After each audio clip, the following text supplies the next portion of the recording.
Today, we're reading Ripple's number 868, Imperfectionism. Pebble, Boulder, Ponder, 2 quotes, something to think about for the week. The Pebble is from Brené Brown, shared by Steve in Waco, Texas. And it says, imperfections are not inadequacies. They are reminders that we're all in this together.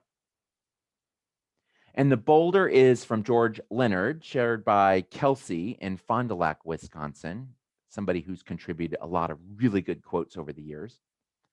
And this reads, at the heart of each of us, whatever our imperfections, there exists a silent pulse of perfect rhythm, which is absolutely individual and unique, and yet which connects us to everything else. Oh, that's such a good quote. See what I mean? Kelsey finds really good stuff. And the ponder is the part that I write. And this says, this week was adventure filled. I fired up some residence life folks just down the street from me at Xavier University.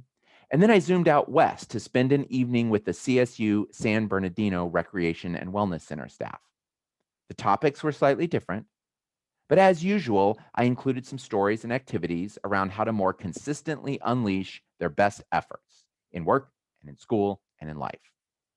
Today's Ripples quotes remind us that there's a difference between trying to bring your best and attempting to be perfect. One requires embracing your strengths and limitations while making a conscious commitment to improvement. And the other is an exercise in futility, since it demands both hypervigilance and an obsessive fear of inevitable errors and omissions. Striving to be your best allows you to keep getting better, while grasping for perfection will always end in defeat. Always. No matter how good you get, no matter how hard you practice, mistakes are inevitable. The trick is to embrace your errors as divine gifts.